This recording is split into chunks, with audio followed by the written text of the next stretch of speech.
Begin, though, today in Ukraine and what could be new signs of a step back from conflict with Russia. This morning, Russia's defense ministry announced some troops and military units are leaving Crimea after finishing what it called tactical exercises. This comes just one day after Russia said it was pulling back some of its forces from the Ukrainian border. Speaking yesterday, President Biden expressed skepticism over that move and warned an invasion was still a major risk. We have not yet verified the Russian military units are returning to their home bases. Indeed, our analysts indicate that they remain very much in a threatening position. And the fact remains, right now, Russia has more than 150,000 troops encircling Ukraine and Belarus and along Ukraine's border. An invasion remains distinctly possible. If Russia does invade in the days and weeks ahead, the human cost for Ukraine will be immense. And the strategic cost for Russia will also be immense. NBC News correspondent Aaron McLaughlin is in Kyiv for us, and we're also joined by NBC News senior digital White House reporter Shannon Pettype. So, Aaron, let's start with you. For a second straight day, Russia is saying that it is pulling some of its forces back to their home bases. What's the reaction there, and are there hopes this could be the start of a broader pullback of troops from the border?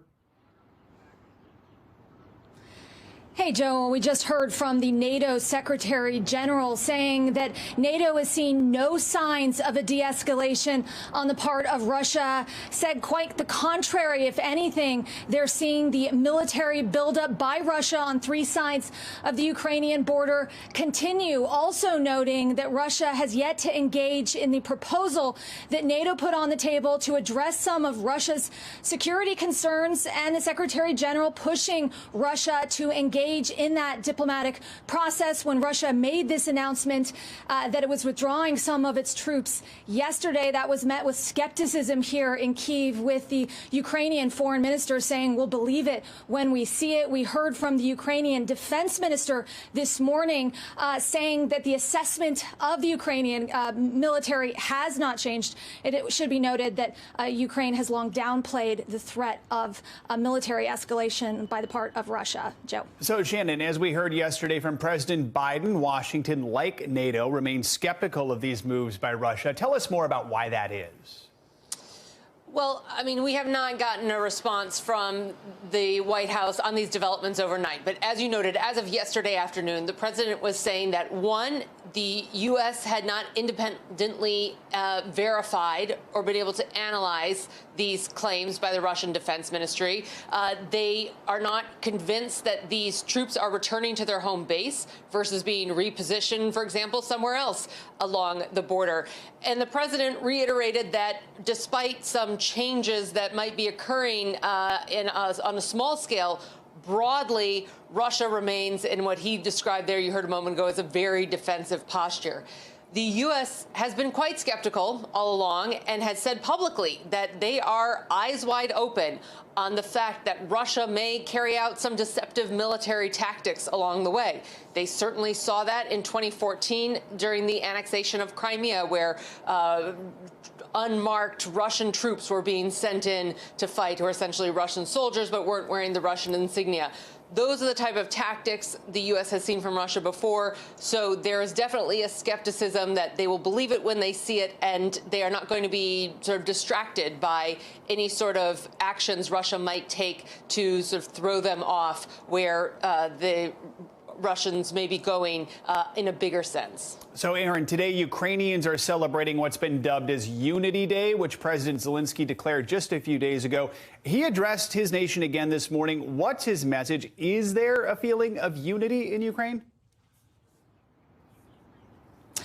Well, this morning at the National Stadium here in Kyiv, they unraveled a 200-meter-long Ukrainian flag. You're seeing Ukrainian flags throughout the country, people posting pictures of themselves wearing yellow and blue ribbons. And in a show of patriotism this morning, President Zelensky addressing the nation saying, "But we are united by a single desire, the desire to live in peace, happily with one family, with children, with parents, and we have every right to all of of this because we are at home. We are in Ukraine, and no one will love our home the way we love, and no one but us together can protect our home. And to that effect, there is a new poll that was just released saying that 57.5% of Ukrainians are ready to resist in one way or another in the event of some sort of Russian attack. That is up from 50% when this particular poll was last taken in December, with only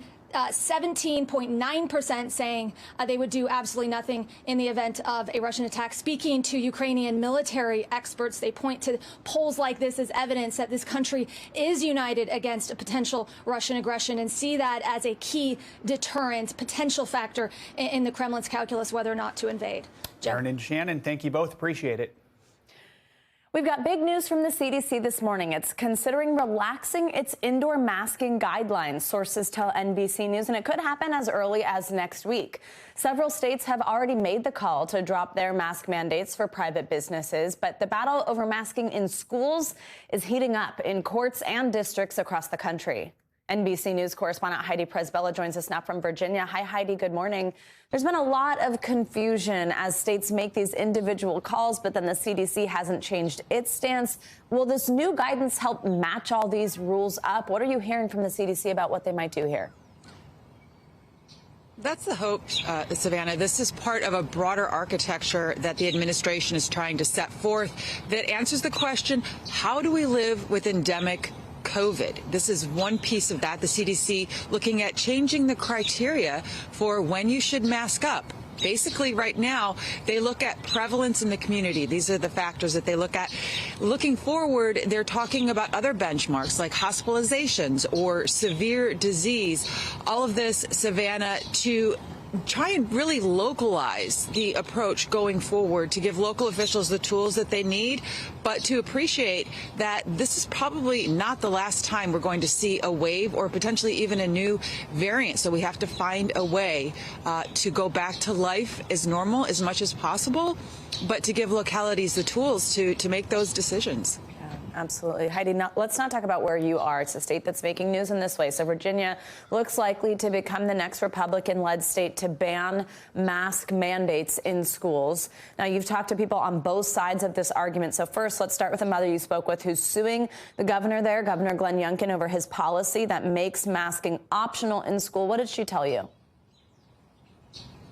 Yeah, and Savannah, this just in that the governor could be signing legislation to codify that as early as today. So we see dueling lawsuits and actually two moms on both sides of the issue. First, we talked to Tasha, whose son Jack, he's 10 years old. He has cystic fibrosis, and she says this is a blatant violation of the Americans with Disabilities Act because by definition, he would be segregated. He wouldn't be able to go to school for fear of getting so sick he could actually die. Here's some of what she told us.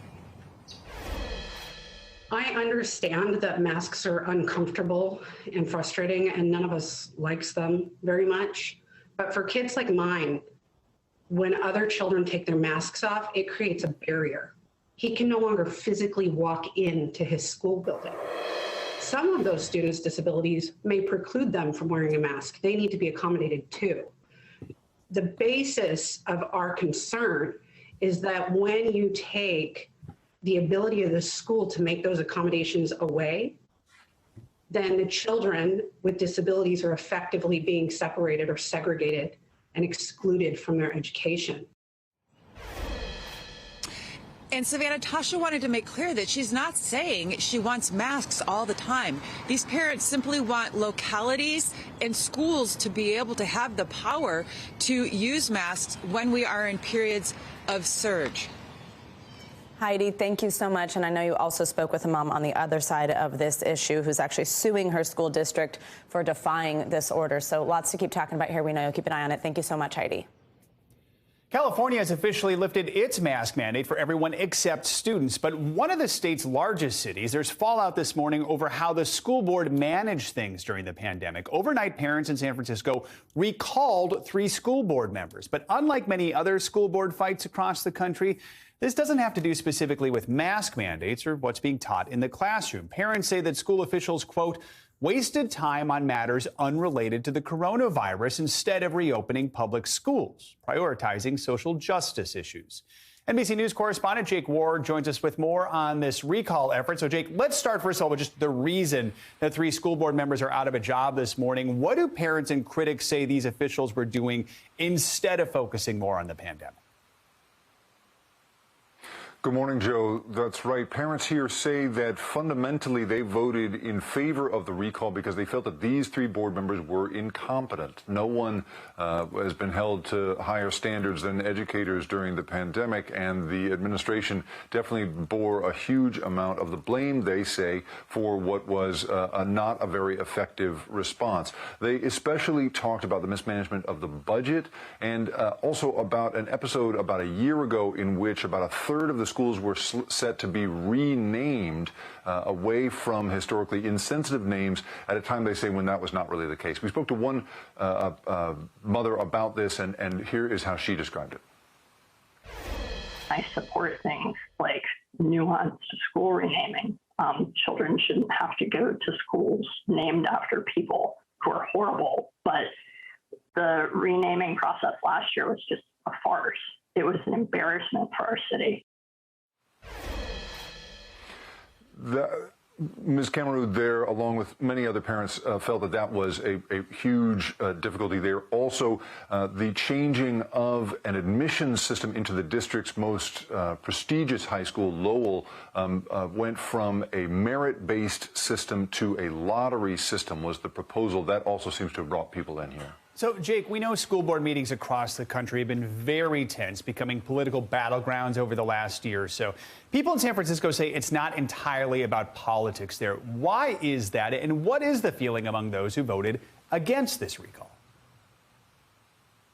Well, Joe, it is certainly not politics as we have seen it play out in school board controversies across the country. But it does seem to have touched a nerve in in San Francisco, which is famous for thinking about this stuff in a very progressive and subtle way. I spoke to one parent who voted against the recall, and he described what he attributes this change to. Have a listen. We're not discussing critical race theory or banning books in San Francisco. But in a way, in a much more subtle manner, I think that these 3 have been pushing a change to make San Francisco unified a better, more equitable place, which is uncomfortable, right, for the ruling class, if you will. Now, in the end, San Francisco Unified School District is losing students as people move away from incredibly expensive California. And you're seeing, a third of the students in that city going to private and parochial schools. So people here say this is just one of the sort of most sad outcomes for a place that has had just trouble, as so many places are, in handling with the pandemic. So, Jake, some say this brings up a bigger issue, which is school funding. Quickly, what are some workers in the school district saying about that? Well, I spoke to the president of the Service Workers Union for the district about just how hard it is to keep these schools going. Here's how he described the challenge. We have over 155 sites, including administration-type buildings. Upkeep of these buildings, these are old. A lot of our buildings are old, and ventilation systems are not always working properly. Windows don't open. I mean, we have schools that are going to cost a lot of money to fix. But these ain't today's problems. These are problems that's been going on since the 80s. Now that these 3 board members have been recalled, Joe, Mayor London Breed has the opportunity to replace them ahead of a new school board election in November, Joe. All right, Jake Ward reporting on some big changes in San Francisco. Thank you. Let's now bring in Dr. Ebony Jade Hilton. She's a professor of anesthesiology and critical care medicine. She's also the co-founder and medical director of Good Stop Consulting. Dr. Hilton, good to see you. So we just heard a moment ago at the top of the show from Heidi that the CDC is expected to loosen its indoor masking guidelines soon. Of course, this comes as several states have already done so. They've already dropped those mask mandates. So how do you take this? I mean, have we finally made it, sort of, if we see both the CDC and states doing it? Is now the right time to loosen these restrictions? Yeah, it's absolutely not. It's one of those things where we have to question what is the guiding force behind removing these restrictions when we know that currently, literally yesterday, we buried 1 American every 30 seconds. COVID-19 is not done with us. And when we think about, we say decrease in cases, decreasing from what? What is our baseline standard? Because right now, we have as many cases that we were having back when we had the Delta flare. That scared everyone, right? We have as many hospitalizations as that Delta flare. And we're seeing just as many deaths. So the question is, when are we going too fast? Because what we do know is that when we look at the timing of when Omicron hit, it was right after Biden mandated that we had vaccines. So many people are alive today simply because of that rule. And now that rule is being reversed. The mask regulations are being reversed. And we're going to see another surge. We know we'll have another variant. And we're going to have millions of Americans that are now vulnerable to falling to COVID-19. So, Doctor, though, is what you're saying there that you're confident that we will have another surge or some other type of variant? For sure. I mean, I don't think that's in question by any scientist at all. We know variants will come. We know right now in Denmark, the reason why we're seeing the increases in cases over in Europe is literally because of BA2, which is a self-Omicron. We know we now have that variant now in the United States of America. The question is not when, it's literally where is it going to pop up next? Where is the next variant going to come? That's what viruses do. So at this point, what I urge the American public to consider, I know we are all tired. We're tired in the hospital, too. But we're also tired of burying people. We're also tired of having to have that conversations with families, both of young children to grandparents, of why there is nothing else we can do further. And we see that these cases are getting younger and younger because our older population, over 65 and older, they're 89% vaccinated. It's the younger groups that are not. And they're the ones that we're seeing, unfortunately, succumb to COVID-19. Doctor, before I let you go, I do want to ask you a viewer question. This is from Brian in New Haven, Connecticut. It says, my kid got COVID during the Omicron surge in January. They had 2 Pfizer vaccines in June. I'm thinking about delaying the booster shot until October when they go back to school and infection usually starts to pick up. Would that leave them too vulnerable to infection between now and then? That's a good one. What do you say, doctor? All right. For one, I'm sorry about the children being infected. We know that children did get largely infected with Omicron just due to the policies not being in place to keep them safe in schools. But one thing I would urge you to think about is that we actually had the Delta wave. That was back in the summertime. Remember in June, July, when we lifted masks and we had the Delta wave that began? So to wait until October is definitely too late. You need to stay on target with the tracking process of when you're supposed to have your second dose, your third dose of these vaccines. And if you have Moderna or Pfizer, the mRNA vaccines, you need at least 6 months after you had that second dose to be getting that booster shot. And if you're immunocompromised, that 6 months shortens to 4 months. You really need to stay on top of that because, again, there will be another variant. This is not something that should surprise anyone. And at this point, with us lifting mask mandates and opening up concerts of Coachella and all these other events that are not going to require these safety protocols in place, then we know there's going to be another surge. And the question is, will you and your family be prepared? All right, Dr. Ebony Jade Hilton, thank you so much. And if you have a question for one of our doctors, let us know. Email us at morningnewsnow@NBCUNI.com with your questions and let us know if you want to stay anonymous. Let's get a check on your morning news now weather. Which means Bill Cairns joins us this morning. Hey there, Bill. Hey, good morning, guys. And we have our hands full. We'll call this like a kitchen sink type storm. We're throwing everything at you. We're going to see severe weather. We're going to get a winter weather, ice and snowstorm. We're going to have flash flooding, freezes, even ice jams are possible with this one. So let's get into it. There's not a lot happening yet. But as we go throughout the day today into tonight, that's when the storm really forms. And look at how many millions of people are affected by some sorts of advisories or alerts. Wind alerts, 70 million. Winter weather, 27 million. Flooding, 27 million. And that doesn't even bring in the 9 to 20 million over the next couple of days with severe weather threats. So obviously, severe weather gets the headline. You get concerned. They could be life-threatening weather with tornadoes, possibility of really strong winds. This is tonight, starting around Wichita Falls, Oklahoma City, and then heading towards Dallas, Tulsa, and in the morning towards Fort Smith. And then we continue the severe weather threat right through Little Rock, Memphis, Nashville, into the Louisville, Lexington area, Cincinnati, down to the south from Shreveport to Jackson, almost all of Alabama, too. So 20 million people at risk tomorrow with that severe weather threat. And on top of all of this, we have areas that have snow on the ground, that are going to hit 60 to 70 degrees with 1 to 2 inches of rain. So we get the rainfall, plus we get the snow melt, and a lot of the rivers have ice in them, so the ice will break up, and then we get ice jams, and that's just problematic. And the ice totals, so we go from rain to freezing rain in areas of Ohio. Watch out, St. Louis, north of Indianapolis, northern Ohio. You could see up to a ½ inch to a ¼ inch of ice.